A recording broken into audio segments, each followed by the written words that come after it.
So I figured I would talk about my perspective of what I seen happen at the Green Day concert the other night at Comerica Park. Now, if you don't know what I am talking about, um, well, that's why this video is being made, so I can kind of explain a little bit about what happened. But it was a really weird situation, just put it in that perspective. So Wednesday night, Green Day, punk rock band that a lot of people like to call sellouts, but they're not. They're on their massive stadium tour right now, or I shouldn't say massive stadium tour, but they're on a stadium tour for their Saviors album. But they're playing American Idiot and Dookie in full to kind of like celebrate the anniversaries of the two albums, whatever. So, anyways, so they were at Comerica Park, and my sister got tickets back in November to go to this concert, and I'm like, hell yeah, I'm gonna go see Green Day again. That's awesome. So we get to the Green Day concert. And first off, let me talk about the security that was there. Going through security at this concert was completely different, or something that I really wasn't that used to compared to the other concerts I've been to. And let me explain to you what I mean by that. Most concerts that I've been to, security, when you go through security, they make you empty your pockets. If you have pockets that turn inside out, empty your pockets, turn them inside out, put everything into like a bowl or whatever it is, and they're going to put it through they might put it through a metal detector, they might look through it, they might not, they just want everything that you have in your pockets into this bin. And then you have to walk through a metal detector, and usually you have to like put your hands in the air, like, wave them around like you just don't care kind of a thing. You got to put your hands up, like you're being charged the crime, or you're being stopped by the police or something. Anyways, so this was completely different. We get into line, and the line's already moving for people to go in because they opened the doors early, because there were 3 bands that opened up for Green Day: Rancid, the Linda Lindas, and Smashing Pumpkins, who all played fantastic, by the way, but that's beyond the point. So we get up into the security line, and the security person was like, okay, guys, you don't have to empty your pockets. Ladies, you just have to open your purse and let us look in it or whatever. So they did that for that. I didn't really understand why they didn't make people empty their pockets. Normally, when you go through security at a concert or any event, or at least the events that I've been to and the concerts I've been to, even the last Green Day concert I went to, they made you do that. This was the first one I'd been to where they didn't make you empty your pockets, but they did make you go through this security, this brand new looking, it was like 2 stacks. It looked like 2 like pillars, if you will, or whatever, smokestacks, if you will, or whatever you want to call it. And those metal detectors are actually designed to pick up like pepper spray or a gun or things of that sort. In fact, I was actually wearing a metal belt, and usually going through a regular metal detector, that metal detector would go off. So we got through security, and we sit in the we're sitting up top, at our seats, because we originally had seats on the top of the venue, in a seated area, facing the side of the stage, but from the top, kind of like one of the top. Actually, it was like one of the very last rows that we had. And my sister had this radical idea to go and upgrade our seats, because this concert happened to not be sold out. Some of their stadium tour shows have been sold out, and some of them have not been, and this one was not one of those that was sold out. There was a lot of people in attendance, but it was not a sold out show. So there were still tickets on Ticketmaster or whatever that were kind of cheaper, because it was like the event was happening and nobody was buying the tickets, kind of a thing, kind of like deals or whatever. So she was able to do that. Whatever. We get to our floor seats, which are actually seats. We didn't have to stand the whole time. There were actual seats on the floor. And so we had the option to sit. And then the Linda Lindas were first, and then Smashing Pumpkins were last. Rancid was after Linda Lindas. And it started filling up. And then Green Day took the stage, and we were all having a great time. And then they started playing Longview. Now, They were playing Longview. I was looking at the stage. I was also simultaneously trying to film it. I did not get the part where they went off stage because I actually decided to stop the video early. Because I'm the kind of person when I go to a concert where I like to get videos and pictures for memories, but I don't like to record the entire thing because I like to view it in person. You know, I got tickets to see them live for a reason, not to just look at them. If I wanted to look through a phone, I could just go on YouTube and click a video. I don't have to go see them live. So some songs I recorded, you know, a lot of the songs I recorded are songs that are my all-time absolute favorite songs that I want to remember. But they played for almost 3.5 hours, or more like 2.5 hours. And when they played, I didn't get every single song that they played on camera. I only got snippets. But I had stopped the video, and I had put my phone away, and I was still looking at the stage. And both me and my sister seen like a security hand or a stage hand or security person or whoever it was run onto the stage and grab Mike Dirnt off the stage. Mike Dirnt was is the bass player for Green Day. So my sister had told me after the fact, when we had gotten in the car and started heading home after the show, that she thought that maybe Mike was having like a medical problem or something, and the rest of the band ran off the stage to go make sure he was okay, kind of a thing, which is very logical to think.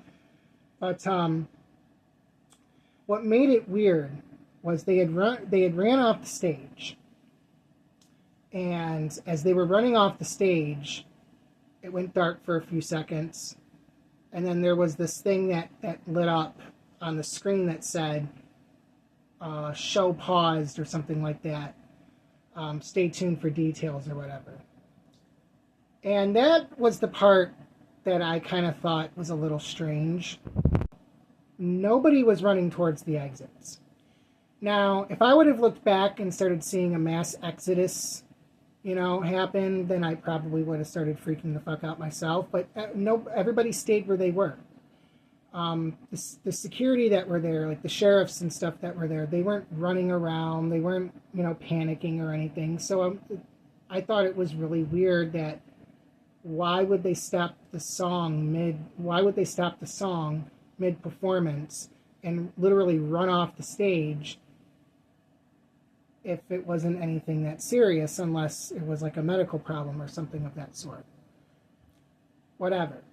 And also, if it is something serious, then why aren't people going towards the exits? I mean, if somebody got on a loudspeaker and started yelling, "Fire, fire," then of course the people would start panicking. So I can understand why they didn't evacuate everyone, and only the band. But at the same time, I also don't understand it, because it's like, if it's a security risk, then why didn't you evacuate the rest of the venue? They probably didn't want to cause panic, which they handled it very, very well, don't get me wrong, but still. So anyways, the rest is history. It was because of the drone, and because this person didn't get proper authorization, they wanted to make sure that it wasn't anything that they should be concerned about. So they paused the show until they figured out that, okay, it's not a threat. It's just a civilian who happened to fly their drone over the stadium. And that's basically what happened. That's basically what went down. The concert was a lot of fun, and I had a blast, and that memory is going to be with me forever. And, you know, okay, there's people on two sides of this right now that I've seen. There's people who think that Green Day being rushed off stage and them treating it as seriously as they did was kind of ridiculous. Like, you know, you're making a house fire out of a brush fire, so to speak, or you're turning a campfire into a bonfire. You know, you're adding fuel to the fire, so if that's like the proper terminology. So I get that there's people on that side that are saying that, and then there's other people who are like, I'm glad that they took it seriously. And to be quite honest with you, I'm glad that they took it as seriously as they did, because you just never know. But at the same time, I also find it a little bit ridiculous that a drone would cause a concert to end temporarily for a few minutes until they figured out that it wasn't anything bad. This is the prime example of idiots ruining it for everybody. You know, like once upon a time, we didn't have to worry about this, and now we do because some asshole decided to use it for something bad instead of what it's supposed to be used for. This is a prime example of that. A very prime example of that. Of talk about ruining it for everybody else.